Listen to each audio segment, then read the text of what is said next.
Hello, my name is Mark. I'm a knife maker and I like to test things. And here today I'm testing a wool outfit that I had made using Army surplus blankets and then lanolizing to make them more resistant to moisture.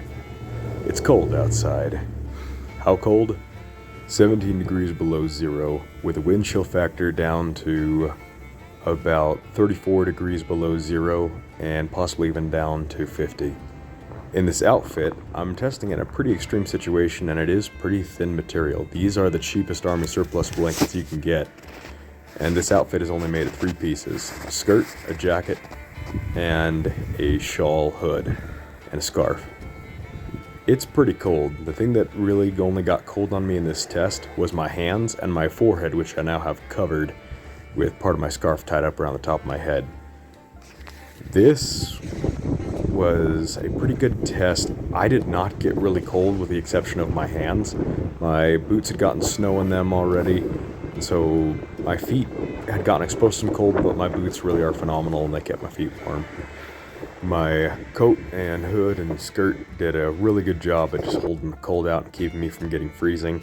My hands, if they would have been covered, then there really would have been nothing on me that got miserable. I spent quite a while out in the early morning. This is the coldest day that this part of Idaho has seen so far this year. At the very end of my test, I just laid down in the snow until my battery gave out from being so cold. I even decided to go ahead and close my eyes just to see, could I fall asleep right here and actually take a nap and be okay? And I felt that it would have been pretty easy to do so as long as I kept my hands inside my gear. This was a really good test, and you should always test your gear to make sure it's going to be durable enough for hard use.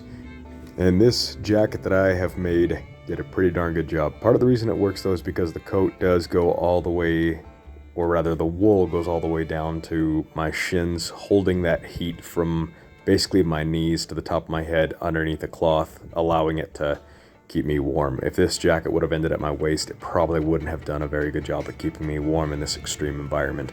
At the end of the test, my Bowie knife that I was carrying was so cold that ice was actually on the blade when I brought it inside. That's not fog, that's actually ice that's on there. So a pretty cold day all around, and a pretty successful test. And it's one of the many reasons I continue to fall more in love with wool and using it in my outdoor activities.